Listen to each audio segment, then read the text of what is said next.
A expressão "há males que vêm para o bem" nunca fez tanto sentido quanto o tópico que vamos abordar hoje.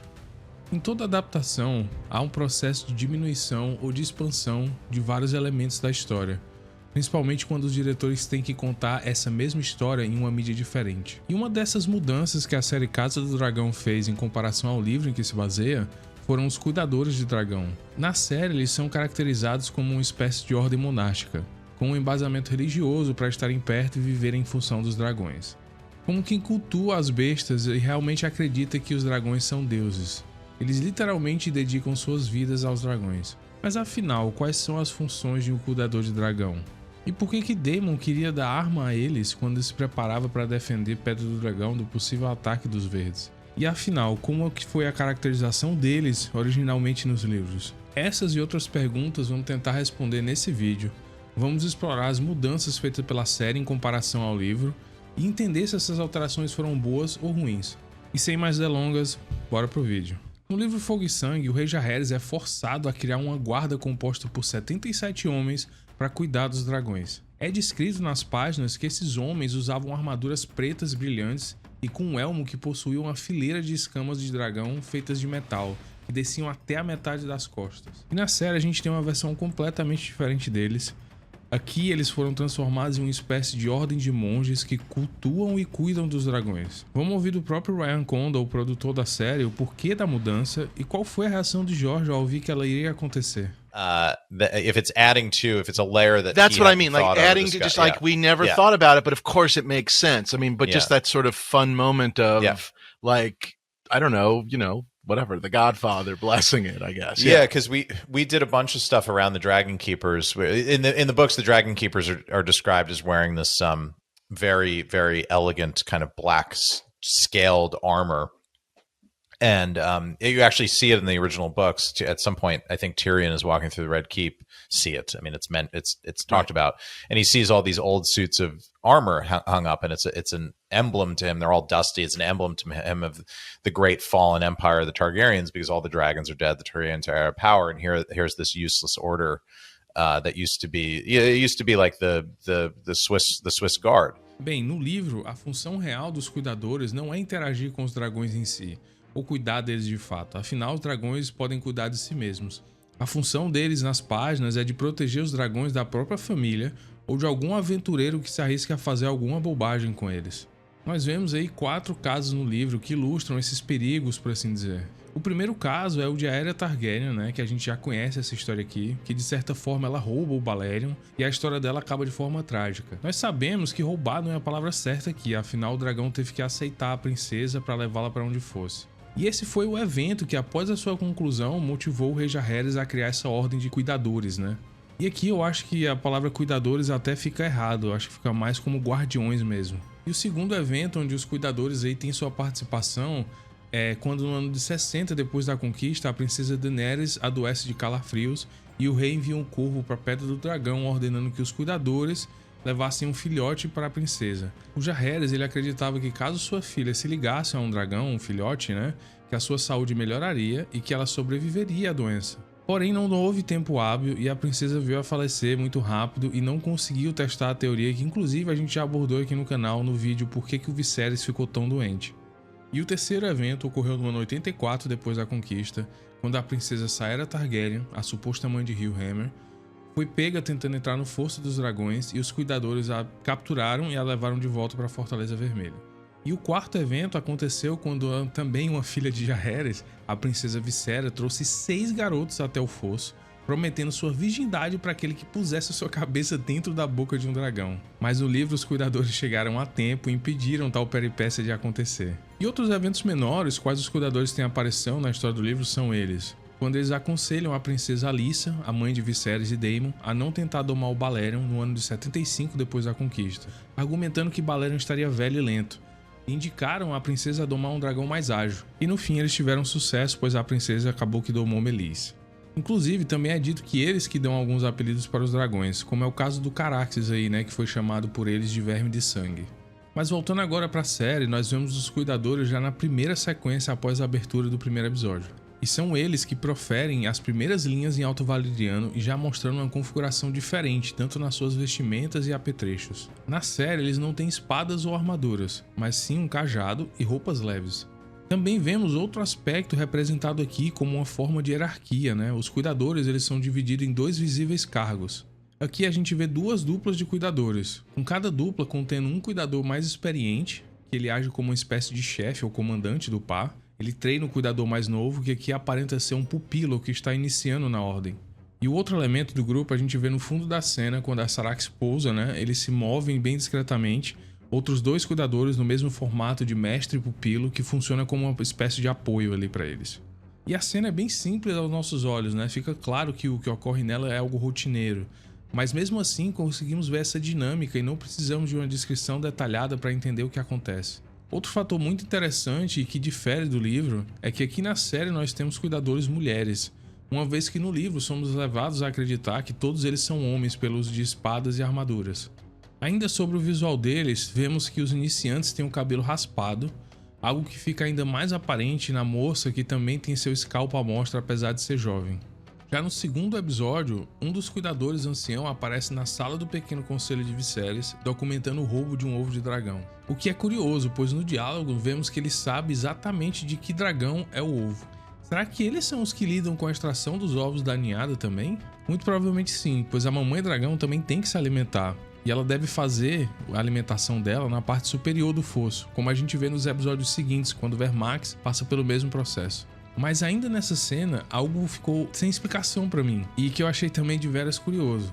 É o fato dele apresentar um sangramento pequeno debaixo do nariz. Isso quer dizer que Daemon atacou ele e roubou o ovo? Agora, se pularmos para a próxima aparição deles no episódio 6, veremos mais detalhes ainda sobre a natureza do ofício dos cuidadores. Na cena nós temos o príncipe Aegon, o príncipe Aemon, Lucerys e Jacaerys. Eles participam de algo que parece ser corriqueiro aqui, pois o Aegon tá até bocejando e se espreguiçando ao entrar no fosso. E a cena retrata mais um passo para que o dragão e o montador se aproximem e fortaleçam um laço entre eles. O dragão é trazido para a parte superior do fosso para que ali ele seja alimentado, mas o processo é feito sob a supervisão desses cuidadores. E aqui a gente também nota 2 novos fatores. O primeiro é que os dragões eles são trazidos para a parte de fora das cavernas por 2 outros cuidadores, presos por uma corrente. Esses 2 outros cuidadores parecem nem ser tão mais velhos, pois não têm cabelos brancos, e também não são pupilos, pois eles têm cabelos crescidos até certo ponto. Outra coisa que também me chamou muita atenção aqui nessa cena foi a aparência do cuidador mestre aqui na cerimônia. Ele tem queimaduras pelo rosto e parece também ter uma idade um pouco avançada. Esse cuidador mais experiente instrui o príncipe Jacaerys ao demandar a obediência de Vermax, e ele também mostra pelos gestos dele ali, né, que o príncipe não pode apresentar medo. Pois quando Vermax se aproxima de uma vez, o príncipe dá um passo para trás, assustado, e logo ele é amparado pelo braço do cuidador com um cajado, fazendo com que o príncipe mantenha a sua posição. O processo inteiro é bem interessante. Nós notamos também que os príncipes não sabem muito bem Alto Valyriano, né? E os cuidadores mais velhos abandonaram a língua comum, pois aqui o pupilo ele cumpre um papel meio que de tradutor entre o príncipe e o cuidador mestre, né? Vamos chamar assim. E na fala dele fica bem claro que esses eventos corriqueiros, como alimentar o dragão, funcionam muito bem para a aprimoração entre o laço dele e do príncipe. Inclusive ele cita aqui no final da fala dele que quando o laço é bem completo, o dragão não aceita comandos de mais ninguém. O que é muito interessante, pois explica alguns acontecimentos que virão mais adiante aí na série. E na próxima cena em que os cuidadores fazem sua aparição, já estamos no episódio 8, e mais uma vez temos a presença de ovos de dragão e uma dupla de cuidadores. Na cena em questão, a gente vê o Daemon escalar ali o Monte dos Dragões e chegar por uma outra entrada nas cavernas fumegantes que os dragões fazem ao seu lar. O Daemon encontra uma ninhada e abre aquela espécie de casulo que os ovos ficam e retira de dentro eles ainda com aquela placenta fumegante ao redor dos ovos. Agora já fora da caverna ele se encontra de novo com a dupla de cuidadores que segue aquele formato de um mais jovem e outro mais velho. Os cuidadores aqui já parecem estar esperando por Daemon já na parte de fora do monte. E mais uma vez a gente vê que o cuidador mais velho somente utiliza o Alto Valyriano quando Daemon fala também na língua que Syrax colocou uma ninhada com 3 ovos. Aí o Daemon pede para que os ovos sejam colocados na incubadora, ou como ele chama aqui de câmara aquecida, para que os ovos eclodam na presença de seus 2 filhos com a Rhaenyra. Aqui eu suponho que o Daemon queria que esses 3 ovos fossem para os seus filhos, pois a Visenya ainda estava na barriga de Rhaenyra, mas o Aegon e o Viserys já eram nascidos, como a gente vê mais pra frente no mesmo episódio. E uma coisa que eu achei também muito interessante foi o fato da ninhada de Cyrax ter o mesmo número de ovos que filhos de Rhaenyra. Mais algumas pistas aí pra gente desvendar como que funciona a reprodução dos dragões e a relação entre a mamãe dragão e a princesa montadora desse dragão, né? Mas voltando aos cuidadores, né? Aqui eles entregam uma mensagem que o Maester recebeu de Baela, o que sugere pra mim que eles têm a confiança do príncipe e de todos que no castelo vivem, pois o Maester Gerardes confiou a eles a entrega da mensagem. E essa mensagem todos nós sabemos a importância que teve na trama. Bom, e pela natureza da primeira temporada, nós tivemos tempo suficiente para fazer essa exposição aos cuidadores de dragão como eles são depictos na série. Já na segunda temporada a gente tem muito mais ação envolvendo eles, e também a gente tem a resposta para aquela declaração que o Condor fez no podcast sobre os adereços de produção. No clipe ele diz que as adagas que são feitas de vidro de dragão, que também podem ser chamadas, né, de adagas obsidianas, teriam sua função revelada mais pra frente na série. E só pra dar um pouquinho mais de contexto, esse podcast que a gente viu o clipe foi gravado em abril de 2023, ou seja, bem antes de começar as gravações da segunda temporada. E a função dessas adagas e porque todos os cuidadores carregam uma na cintura é mostrada pra gente no episódio 6 da segunda temporada. No início da temporada, a gente tem os cuidadores aparecendo somente de fundo ali, sempre que há uma cena no fosso ou no Monte dos Dragões, ou que algum dos personagens interage com algum dos dragões, né? Eles já têm essa função de mediadores, né, bem estabelecida da primeira temporada, e a sua presença nas cenas tornam-se quase invisíveis para nós espectadores. Mas tudo muda no episódio 6, onde os cuidadores tomam outra função e conduzem um ritual onde Rhaenyra tenta fazer com que Stefan Darkly monte Smoke. Eles cantam a música de ligação e chamado do dragão e dão assistência a Stefan, dizendo o que fazer em certos momentos. Mas quando o ritual tomou uma virada catastrófica, a gente vê o real motivo por que eles possuem aquelas adagas presas em seus cintos. A natureza do trabalho deles consiste em uma adoração religiosa aos dragões, que são, sob sua ótica, deuses de fato. E ser queimado, como vimos nos cuidadores mais experientes, né, aparenta ser um caso rotineiro no ofício. Porém, quando o acidente toma proporções fatais, a adaga funciona como uma alternativa para a dor, que deve ser excruciante. É um toque macabro, mas que faz todo sentido para mim.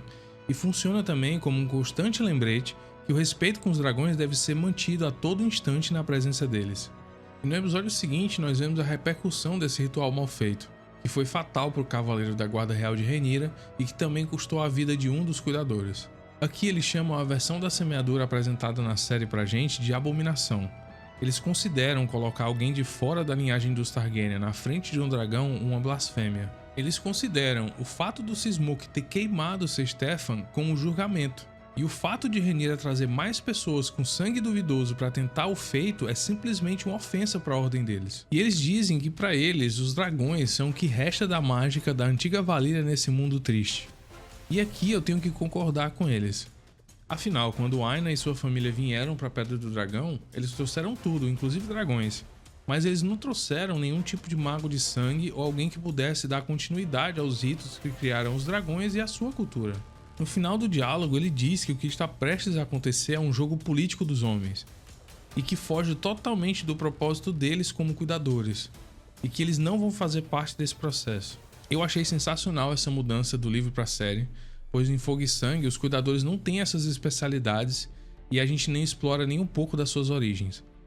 Aqui eles têm, como vimos durante o vídeo, né, uma importância e responsabilidade extrema na trama, pois aqui na série eles têm uma função muito peculiar, né, que seria a ponte entre um Targaryen jovem, um príncipe ou uma princesa, e o dragão que vai compartilhar com esse príncipe ou princesa um laço para a vida inteira. Eu achei muito legal essas mudanças porque dá um ar para eles não só como de cuidadores, mas também de professor de dragão, por assim dizer. E o que a cultura de Westeros trouxe para os Targaryen, em alguma proporção também desconectaram eles dos segredos de Valíria.